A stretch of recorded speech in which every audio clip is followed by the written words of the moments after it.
नमस्कार दोस्तों, आज मैं आपको एक ऐसी रहस्यमयी और डरावनी जगह की कहानी सुनाने जा रहा हूं जिसके बारे में सुनते ही लोगों के रोंगटे खड़े हो जाते हैं। एक घना और वीरान जंगल था।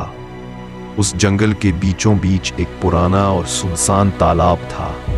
गांव वाले उसे शापित तालाब कहते थे। कोई नहीं जानता ये नाम कैसे पड़ा, लेकिन हर कोई उस जगह से दूर रहता था। कई साल पहले एक औरत की रहस्यमयी मौत उसी तालाब में हुई थी। गांव वालों का मानना था कि ये कोई साधारण दुर्घटना नहीं थी।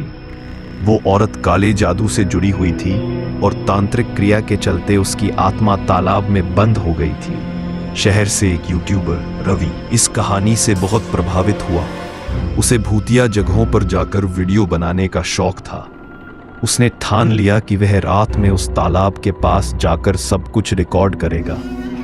रात के करीब 11 बजे रवि अपने कैमरे और टॉर्च के साथ जंगल की ओर बढ़ा। चारों तरफ गहरा सन्नाटा था। केवल हवा की सरसराहट और झाड़ियों की हलचल सुनाई दे रही थी। जैसे ही रवि तालाब के पास पहुंचा, उसके कैमरे में अजीब गड़बड़ी होने लगी। कभी वो बंद हो जाता, कभी चालू। अचानक तालाब में हलचल दिखाई दी, जैसे कोई भीतर से झांक रहा हो। रवि ने कैमरा जूम किया, लेकिन कुछ साफ नहीं दिखा। तभी उसके पीछे से किसी के चलने की आहट आई। उसने मुड़कर देखा, लेकिन कोई नहीं था। अब उसे लगने लगा कि कोई उसके आसपास है। वो डरते हुए तालाब के किनारे पहुंचा और लाइव रिकॉर्डिंग चालू की। अचानक धुंध फैलने लगी और एक धुंधली आकृति तालाब से बाहर आती दिखी। सफेद साड़ी पहने एक औरत धीरे धीरे उसकी ओर बढ़ रही थी।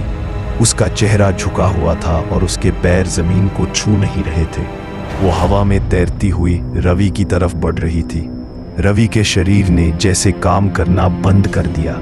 वो न हिल पाया, न बोल पाया। औरत उसके सामने आकर खड़ी हो गई और अगले ही पल कैमरा जमीन पर गिर गया। फिर सिर्फ एक चीख सुनाई दी और गहरा अंधेरा छा गया। सुबह गांव वालों को तालाब के पास रवि का टूटा हुआ कैमरा मिला, लेकिन रवि का कोई सुराग नहीं मिला। कुछ समय बाद उसके YouTube चैनल पर एक आखिरी वीडियो अपलोड हुआ।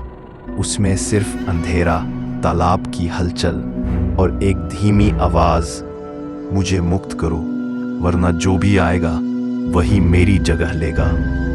उस दिन के बाद से हर साल कोई ना कोई उस तालाब के पास रहस्यमयी तरीके से गायब हो जाता है, और शापित आत्मा कभी अकेली नहीं रहती। अगर आपको ये कहानी डरावनी लगी हो तो चैनल साइलेंट श्राप को जरूर सब्सक्राइब करें। अगली कहानी और भी ज्यादा डरावनी होगी।